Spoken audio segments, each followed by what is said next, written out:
Good afternoon, everyone, and this is your second part of lecture 4. So this section is looking at what's called in the slide, it says practice, distribution and scheduling, and the main part of this lecture is really just to focus on how to put a training session together individually and how to construct a series of training sessions in your program. So it's almost like this is really the landscape for you creating your skills training project. Now, after this particular video too, you would have received pretty much everything you need now to construct and implement and finish your videos, which are due at the end of week 8. But also too, what I'm going to do is put together a 5-minute video on the transfer of learning and motivation, which is a couple of extra bits part of your skills training project. And I'll also put together another video with the marking rubric in front of me, just so I can explain word for word how the marking rubric works and how that might help you with constructing your assignment. But the first thing today we're looking at is what we call practice, distribution and scheduling. And really what we're trying to understand here is how, when we're trying to construct a skills training program, how many sessions do we do? How do we construct the session? What goes first? How does it all go together? I know there's some rules or some guidelines that we could adhere to that are going to help us construct the best training session, which is what we always say, create that optimal learning environment. So the optimal environment for learning to take place.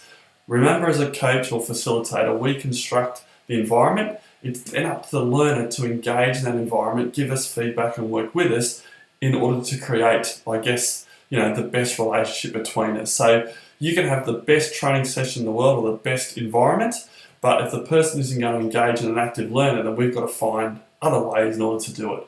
So that's what we say the art of coaching. It really is, because a lot of it is trying something, does it work? No. Trying something else, does it work? But making sure we stick to the backbone of the rules of these mode learning principles we're adhering to when we try different things. So it's a combination of using that science that we know through mode learning, which we're learning, but also to using the art of trial and error a little bit to see what works for different people, why and how, and then add that to our sort of, I guess, our deck of what we've got in relation to how we can construct training sessions. So the next slide we look at is entitled Perfect Practice. And so everyone thinks, if you just practice a lot, then you're going to get better no matter what. The reality is you won't. It's the type of practice you do.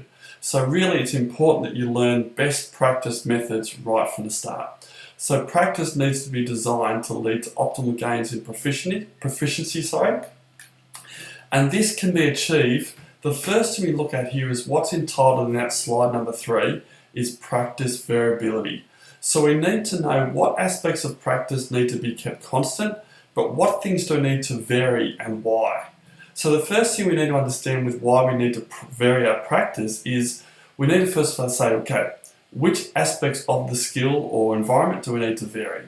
How much variety of experiences is optimal, and how should the practice sessions actually be organised from day to day, from week to week, and over that course of the training history. And that's going to vary depending on whether we're dealing with a novice, an associate learner, or an expert as well. Because remember, we're always practicing, we're always learning. All right.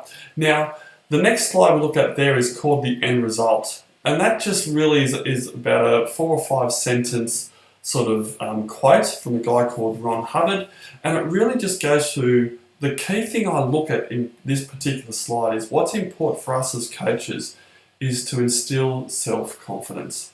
If the person has confidence and self-belief and they understand what it is they're doing or not doing, then they're going to be really good at learning a particular skill.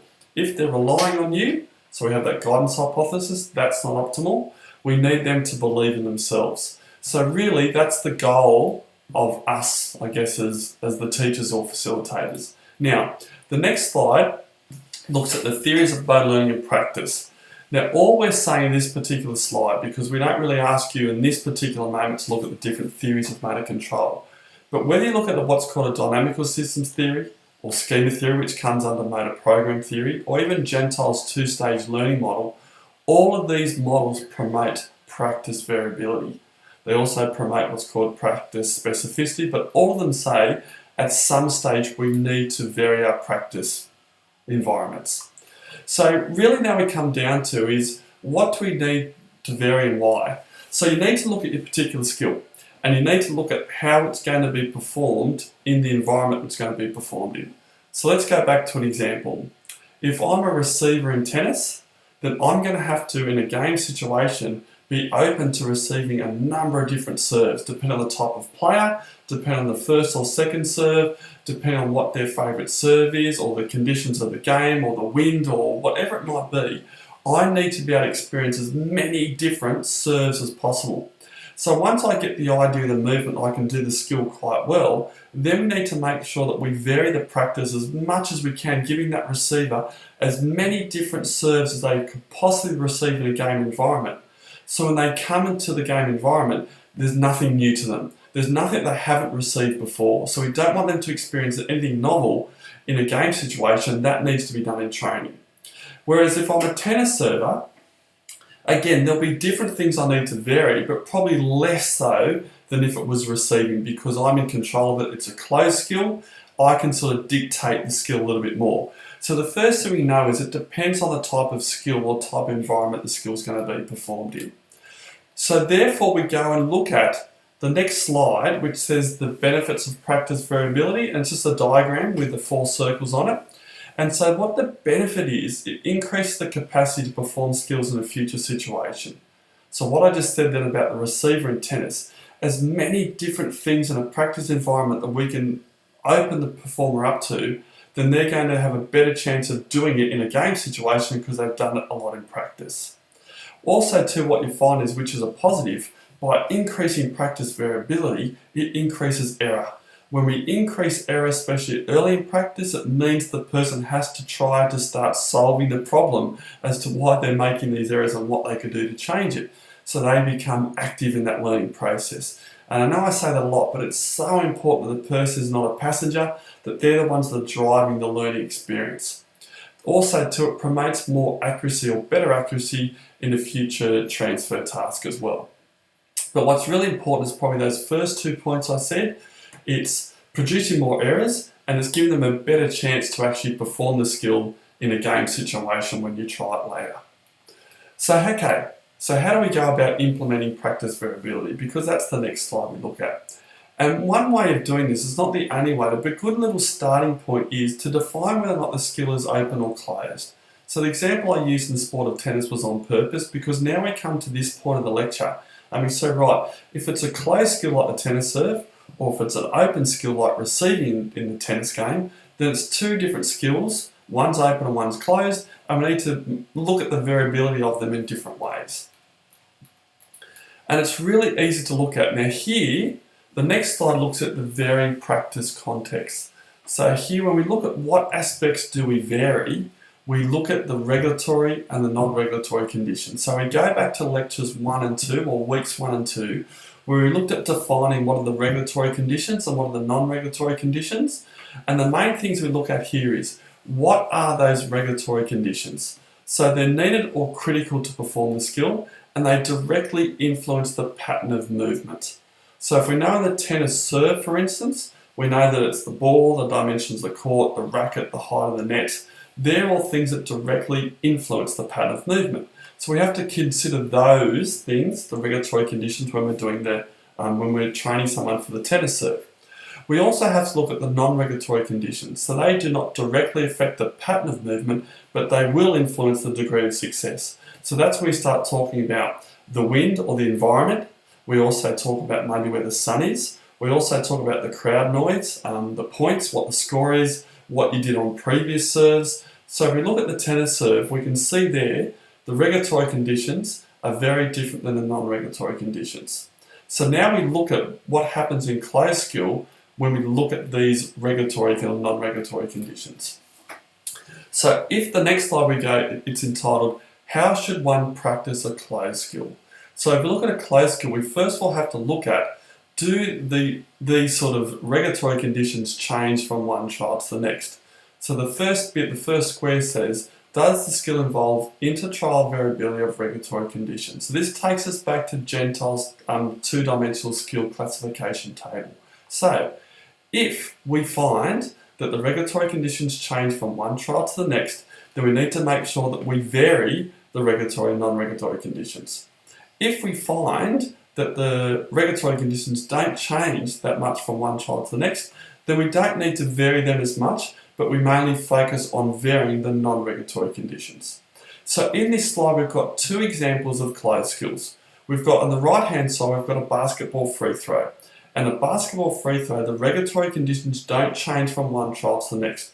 The ball, the court dimensions, the height of the hoop or the basket, the distance you are from the free throw line is from the basket, that's the same. So the regulatory conditions don't change from one trial to the next. So therefore we don't want to vary them that much if we're just focusing on free throw. It'd be different if we're looking at shooting in general, but for this task we're just looking at the free throw. But we can vary the non-reg conditions. So maybe some noise in the background or some interference, or whether or not we say to someone, right, let's put a bit of pressure on you, let's make it a competitive environment, or we can change it in a number of ways. And that's called your non-reg conditions. But if we look at the golf swing on the left-hand side, we find that the regulatory conditions do change from one child to the next. So if you're looking at a 7-iron in golf, the surface that you perform the skill on could be very different. It could be sandy, it could be dirt, it could be harsher. It could also be uphill or downslope. The grass could be different, it could be moist, it could be dry. So we need to make sure in, say, the 7-iron in golf, even though it's a closed skill, it has regulatory conditions that could change from one child to the next. Therefore, in practice, we need to make sure we vary those regulatory conditions. And the same thing too, we need to vary those non-regulatory conditions. So straight away we can see if we're trying to practice a closed skill, we can construct our training environment whereby we decide whether or not we're going to vary these regulatory conditions depending on whether they change from one trial to the next. And we know in both of those situations then we should vary the non-reg conditions. Now the next slide, we look at how should someone practice an open skill. Now with an open skill, we know that the regulatory conditions will change from one child to the next. And we know with open skills, there's much more variability in what you need to do. So for example, I used receiving in tennis. There's a number of different open skills that you would come across. So even in most team sports situations, most of your skills are going to be open because you've got defenders that can take the ball off you or the implement off you. So most team sports, we have an open environment, so there are many open skills. So therefore, we need to make sure, and specifically things like team sports, that we vary the practice conditions to try to specify what happens in a game as much as possible. So how do we do this? In the early stages of learning, we really focus on what Gentile says in, the first stage of learning, which is getting the idea of the movement. Once they can get the idea of the movement, then we need to vary the practice conditions as much as we possibly can. And this leads us into probably the crucial part of the definitions of this part of the lecture. So the next slide says organising variable practice. And we've got a situation here that looks at volleyball. And the sport of volleyball, we could have 3 different skills here. We could have the set, the dig and the spike. Now, before we actually go through this, I'm going to just say to you the next slide mentions the important aspect of this lecture, which is contextual interference effect. All right. So what is contextual interference? And this comes down to varying practice.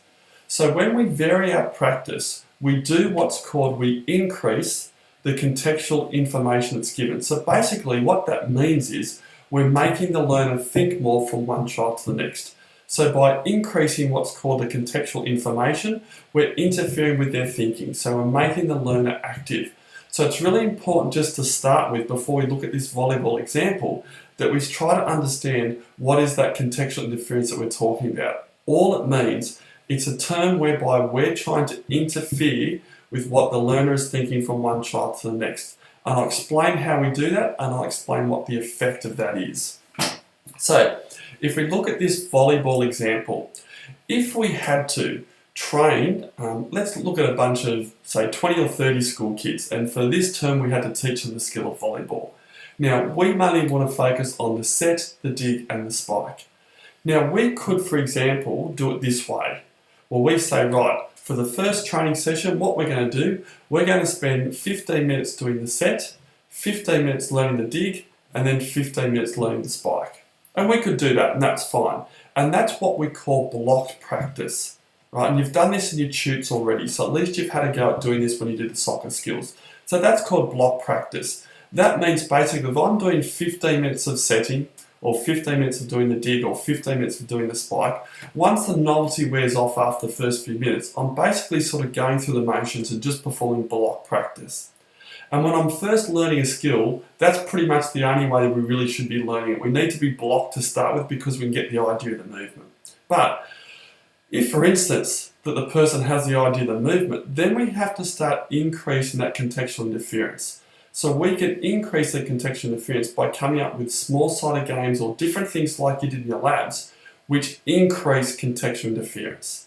So by us increasing the contextual interference, now, in a training session, instead of doing 15 minutes the set, 15 minutes the dig and 15 minutes the spike, we might do some small-sided games. We might do, right, okay, I'm going to throw you the ball, you're going to set it to someone, and they're going to try and dig it back to you. You're going to catch it, throw it to someone else, they're going to set it, and then dig it, then you might put the spike in. So you might come up with some different drills where you're trying to do either the set, the dig, or the spike, or mix it up so you're not just doing the repetition of one over the other. And there's a number of different ways you can do it. But the reality is it doesn't matter how you do it. What we're trying to say in this first stage of it, it's important that once the person gets relatively good at a skill that they can do it a little bit, then we need to start to get out of the block practice and into more that variable practice. And that's what's called contextual interference. And what the effect of that is, if we had a group of people that performed block practice for 10 weeks versus the people that did random practice for 10 weeks, so increasing contextual interference and varying your practice, that's called more random practice, what you would find was this. Those people in the block group would look as though they're performing quite well because they're doing blocked, a lot of repetition, the same thing. But then if you had a week off where they didn't train and you did a retention test, which we know is the best way to measure learning or infer learning, you find that those in the block group actually lose a lot of what we thought they learned. So they actually perform much worse in retention and transfer tests, even though they probably perform better in that acquisition phase. Whereas those people in the random group, they make more errors, and it looks as though in that acquisition phase they're not going as well as those in the block group. But when you administer a retention and transfer test, they outperform those in the block group. So there's a couple of things here. If we did administer a retention or transfer test and therefore infer learning, we would think that block practice is much better all the time, and therefore we'd never investigate random practice. But because we know we need to administer a retention and transfer test to assess learning, we find out that those in the block group don't perform as well that those in the random group do. So the effect of increasing contextual interference via random or variable practice is we make people make more errors, which we knew earlier on this lecture. We therefore make them more active in the learning process, and you know what? They actually learn. So they actually learn by making their mistakes. So the old philosophies of that we learn by our mistakes is really true in skill acquisition. That's the only way we really learn is by making some errors and then having to adjust and train for it. Now, the next couple of slides is just the research that's shown. So there's research for the evidence of contextual interference effect, and I'm not going to go through those next sort of 2 or 3 slides at the moment because, again, I've just sort of explained them as well. So they've done a lot of lab-based study. They've also done some studies on baseball and European handball and basketball, tennis and volleyball in college basketball. But basically what we do is we know that it actually works and we know that that has actually an impact. Now the next thing I'm going to say before we stop this lecture and go into the last lecture of week 4 is we look at the limits of the contextual interference.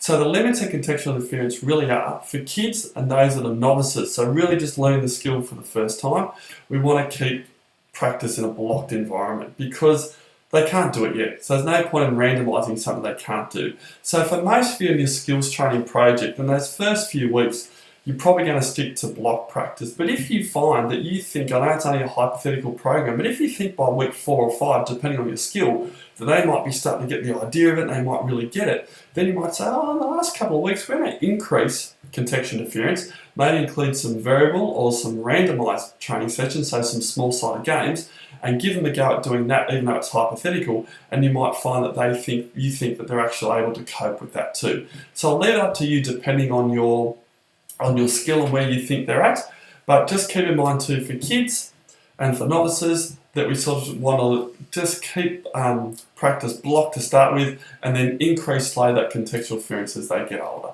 Now, the next couple of slides also too just talks about contextual interference effect and the different hypotheses. I'm not going to ask you these in the exam, so anything that I've gone through today is what's going to be examinable. So really what we're talking about here is, note from this particular lecture, so for this 20 minutes, the key to knowing is we need to vary our practice. It depends on if it's an open skill or a closed skill. It therefore also is dependent on whether or not the regulatory conditions change from one child to the next or not, and also depends on what we do with the non-regulatory conditions. And the key part of this lecture is trying to understand what is contextual interference. So contextual interference is low for block practice and it's high in random practice.